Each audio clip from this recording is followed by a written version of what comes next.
Chicken curry হয়তো আপনারা অনেকেই অনেক রকম করে রান্না করে থাকেন, তবে এই পদ্ধতিতে চিকেন কারি একবার রান্না করলে তার স্বাদ হবে একদম অন্যরকম। ঘরে থাকা উপকরণ দিয়ে খুব সহজে এবং খুব কম সময়ে রেসিপিটা আপনারা তৈরি করে নিতে পারবেন।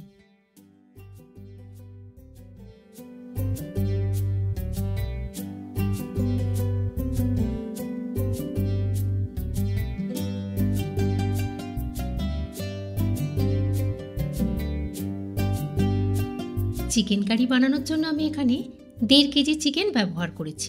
চিকেনটাকে ভালো করে ধুয়ে পরিষ্কার করে নিয়েছি। চিকেনের পিসগুলো মিডিয়াম সাইজের নিয়েছি, না বড় না ছোট। চিকেনের মধ্যে দিয়ে দেবো 1 চামচ নুন আর 1 চামচ কাশ্মীরি লঙ্কার গুঁড়ো। এখানে কিন্তু আর অন্যরকম কোনো মশলা আমি ব্যবহার করব না। নুন আর লঙ্কার গুঁড়ো চিকেনের পিসগুলোর সাথে খুব ভালো করে মাখিয়ে নিতে হবে।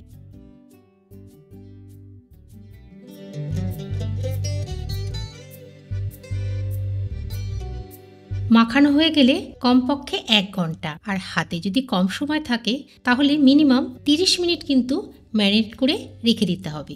এবার দেখিয়ে দিচ্ছি আলুগুলোকে, যেটা ছাড়া চিকেন কারি একদমই জমবে না। আলুগুলো মিডিয়াম সাইজের ছিল, তাই মধ্যেখান থেকে 2 ফালি করে নিয়েছি।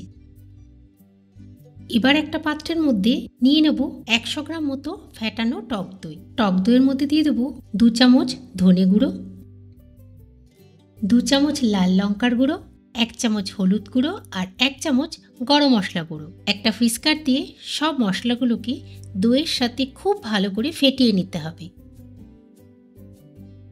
দইয়ের মিশ্রণটা সাইডে আলাদা করে রেখে দেবো, যাতে মশলাগুলো দইয়ের মধ্যে ভালো করে সোক করে যায়। এবার এখানে আমি পেঁয়াজটা দেখিয়ে দিচ্ছি। এখানে 4টে বড় পেঁয়াজ আছে। পেঁয়াজগুলোকে আমি একদম মিহি করে কুচিয়ে নিয়েছি। 1.5 কেজি মাংসের জন্য 4টে বড় পেঁয়াজ যথেষ্ট। একটা কড়াইয়ের মধ্যে বেশ খানিকটা সর্ষের তেল নিয়ে নেব। আপনি ইচ্ছা করলে এই রান্নাটা রিফাইন্ড অয়েলেও তৈরি করতে পারেন। তেলটা যখন বেশ ভালো গরম হয়ে যাবে, তার মধ্যে কেটে রাখা আলুগুলোকে এক এক করে দিয়ে দেবো। আলুগুলো তেলের মধ্যে দেওয়ার পর খানিকক্ষণ নাড়াচাড়া করে নিতে হবে।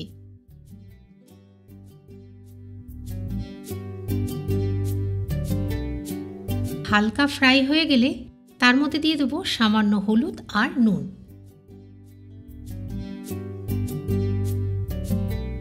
আলু ফ্রাই করার সময় নুন হলুদটা যদি তেলের মধ্যে দেওয়া যায়, তাহলে আলুর রঙটা কিন্তু খুব সুন্দর আসে। আলুগুলো নাড়াচাড়া করে দুপাশ যখন বেশ গোল্ডেন কালার চলে আসবে, তখন এগুলোকে তুলে নিতে হবে। আলুগুলোকে একটা আলাদা পাত্রে তুলে রেখে দেবো। ওই ভাজা তেলের মধ্যে দিয়ে দেবো কিছু গরম মশলা ফোড়ন, দিয়ে দেবো 2টো বড় কালো এলাচ, দারচিনি, জাবিত্রী আর কয়েকটা লবঙ্গ। ফোড়নের যখন বেশ সুন্দর গন্ধ বেরোবে, তার মধ্যে দিয়ে দেবো কেটে রাখা পেঁয়াজ।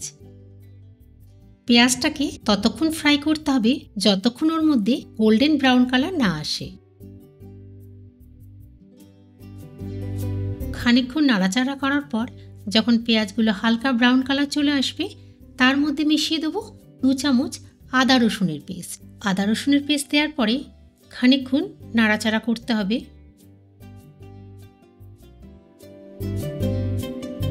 যখন রসুন ভাজার বেশ সুন্দর একটা গন্ধ বেরোবে, তখন তার মধ্যে মিশিয়ে দেবো ম্যারিনেট করা চিকেনগুলোকে।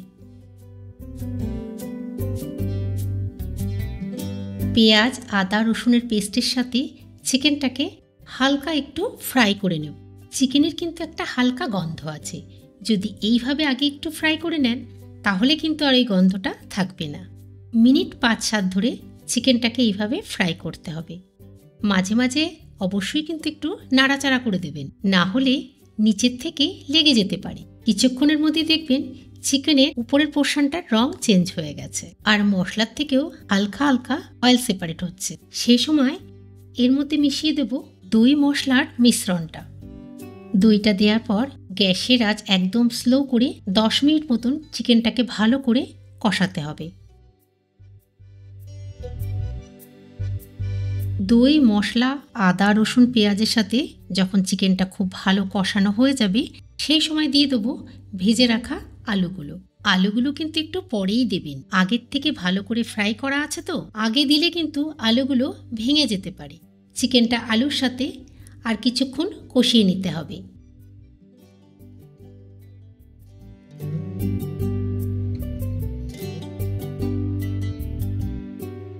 এবার আমি এর মধ্যে মিশিয়ে দেব দুটো টমেটোর পিউরি। দুটো টমেটোকে মিক্সিতে একটু পেস্ট করে নিয়েছিলাম। যদি আপনি এই গ্রেভিতে দইয়ের পরিমাণ বেশি দিয়ে থাকেন তাহলে টমেটোর পেস্টটা অ্যাভয়েডও করতে পারেন, কিন্তু অল্প করে যদি আপনি টমেটোর পেস্ট দেন তাহলে গ্রেভির কালারটাও খুব সুন্দর আসবে আর টেস্টেরও কিন্তু একটু পার্থক্য থাকবে। টমেটোর পেস্টটা দেওয়ার পরে কিছুক্ষণ ভালো করে মাংসটাকে কষাতে হবে, না হলে কিন্তু টমেটোর একটা কাঁচা গন্ধ বেরোয়। কষানো মোটামুটি শেষ। এর মধ্যে মিশিয়ে দেবো সামান্য চেরা কাঁচা লঙ্কা আর কিছু ধনেপাতার ডান্ডি। এটা অপশনাল, আপনি ব্যবহার নাও করতে পারেন। কাঁচা লঙ্কা আর ধনেপাতার ডান্ডি দুটোর গন্ধ আর স্বাদ কিন্তু অসাধারণ। সব কিছু একসাথে ভালো করে মিশিয়ে নিয়ে সবার শেষে দিয়ে দেবো গরম জল। যদি গ্রেভি একটু পাতলা খেতে চান তাহলে অবশ্যই 2 গ্লাস জল দেবেন, আর না হলে 1.5 গ্লাস মতন গরম জল ব্যবহার করাই যথেষ্ট। জলটা মেশানোর পর গ্রেভিটা খুব ভালো করে ফোটাতে হবে।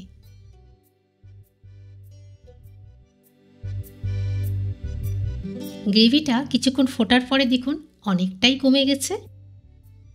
এবার উপর থেকে কিছু ধনেপাতা ছড়িয়ে দেব।